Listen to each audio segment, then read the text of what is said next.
With the lights coming on, time for the feature race then. 5 lights on, they go out very quickly indeed. Piastri leads away from pole position. Zendelli maintains second and slotting into third position. Slightly deep goes Zendelli, he'll make the corner. Jack Aitken improves the position up to 4th place. Are they all able to get through turn 1? The answer very clearly no in the background. Heading backwards down there, Victor Martins heading in the wrong direction, and Paul Aaron heading backwards as well. Jack Aitken making progress though. Gets himself up to 3rd. It's Piastri, then Zendelli. Aitken up to 3rd at a track that he won at last year. He's been sent to the wall. He's not the only one. Callum Ilott in the wall in the background and plunging down the order. Still Jack Aitken is able to maintain 4th position, but he was looking good for 3rd there. It's Oscar Piastri with the lead on lap number 1. Now checking in on Enzo Fittipaldi with a lot of pace right now. He's closed down the gap. He's got past Aitken in the orange Campos. He's now closing down the blue Carlin of Matteo Nannini. Can he make the move? He's forcing the defence. He's got the DRS this time. Trying to sweep around the outside. Putting a lot of faith in the driver on the inside if you do that, but he's managed to pull ahead momentarily. Doesn't have the advantageous line though. Will that be deep for Nannini? Another debutant going very well today. Still they go side by side. Oh, Nannini gets DRS though, crucially. So is he going to be able to fight back? Has to tuck inside with the advantage of DRS. Going to try and go around the outside. And it's going to be tight. Oh, he swept round brilliantly there.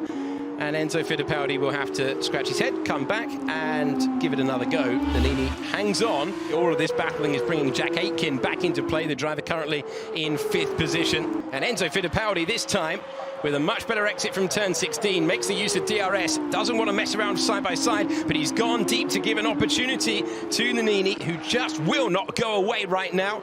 And he is fighting around the outside. Is there room for them both to get through? Nice and fair. It's about to be a 3-car battle. Into the pits has come Lorenzo Zendelli on lap 5 of 15. Enzo Fittipaldi up to P2, and Matteo Nannini in, well, he's battling for this 2nd position. Fittipaldi's going to hang on there.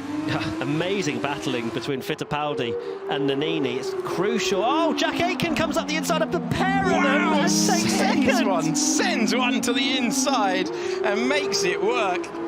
Wow, where did that come from? What a late lunge that was from Jack Aitken, who loves it around here.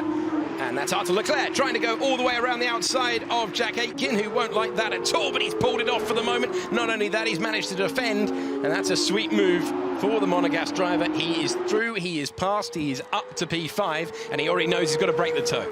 Oh, this is going to be very close indeed. Jack Aitken does have the DRS. Arthur Leclerc goes defensive on the inside, but then starts to squeeze towards the wall, and that could end in tears. I think Jack's going too quickly. It will. Jack Aitken goes deep and trying to pull off another extraordinary overtake. It's all gone wrong for him. Now with Théo Pourchaire trying to fend off Guan Yu Zhou on those softer tyres. And he's got the run, so it's not for the win that he would have been expecting to compete for.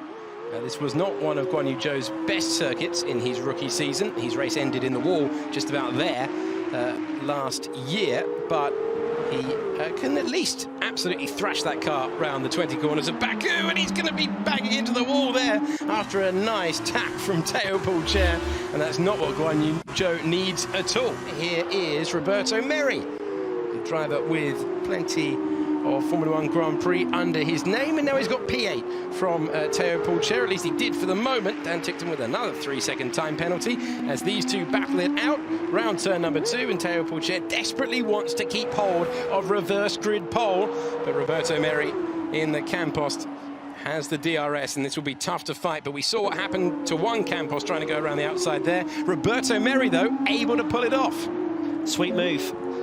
Absolutely spotted his breaking point, but he's still under pressure from Pourchaire, who's gone a little bit wide and tapped the wall. So that fight, I believe, may be over, as Roberto Merri now has reverse grid pole, and this should be pretty straightforward for Guan Yu Zhou, because it's an absolute age down towards turn 1. Flat to the floor, up through the gears, enormous speed. How defensive is Aitken going to go? Not very is the answer, because he knows that there's no real point, I think, trying to fight back, because I don't really think he's got the tyres to do so. So another pass for Guan Yu Zhou, making those super soft tyres work. Absolutely superb from Oscar Piastri, and the Australian driver will bring it through the final real corner on the racetrack. He will see the checkered flag, and he is weaving across the line after absolutely dominating in Baku. Superb stuff as he nearly spins across the line. Oscar Piastri is the winner ahead of Lorim Zendelli, and you can see the German driver now cutting the beam to come home in P2. Another strong performance for him, but no one had an answer to Oscar Piastri today. Here come the lights for the final virtual F2 race of the year. 5 on, they go out, and we're racing with the orange Campos leading us from the front row, with Jack Aitken with a good getaway to maintain the lead ahead of his teammate. Immediately Guan Yu Zhou on the attack and moving up to P2. There's a spin in the background there. That's Arthur Leclerc heading the wrong way. So disappointment for him. It's Aitken ahead of Zhou. Oh, it was for a second. The race leader spins round. He's not the only one. Wow, absolute carnage on the opening lap here. We knew we were going to see some bold moves. It's Roberto Merri in the lead, ahead of Ened Ahmad, and then Louis Delatraz, who spent so long at the back there in the previous race. He was momentarily up to P3. He's down to P4. Guan Yu Zhou just trying to hang in there for the moment, maintains third position. Here comes the Charouse trying to go through. Theo Pourchaire very, very nearly into the wall on the inside of the corner there. Merri, Ahmed, Delatraz, Zhou, Correa, Pourchaire, Vizquel and Martins after chaos in the opening few corners. We go back to Guan Yu Zhou trying to get past and get on the podium here.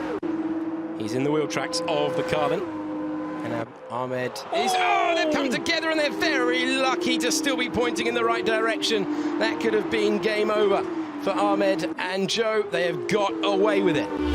And we haven't scripted it, I promise, but we do have a last lap battle for the lead around Baku. We've seen this before with Antonio Giovinazzi and Pierre Gasly. It was Giovinazzi who won that day. It's Roberto Merri versus Louis Delatraz as we go on to the final lap for the final race. You can see Delatraz closing in all the time, metre by metre by metre. Can he take the lead? Not this time, but he's got another DRS zone when he comes out of turn number 2. Merri so defensive. This gap was over a second a few moments ago. That's what P2 looks like at the moment. He's trying to stay with the Campos. He's going to get DRS. He's going to have a massive opportunity here to take the lead on the last lap. Can the Swiss driver do it? Merri goes defensive. Will he risk the long way round? Will he try it? No, he's been shown the advertising hoarding for the time being. This one's going to carry on going, Matt. And I think in the background, was that Guan Yu Zhou moving up to third position? Yes, it was.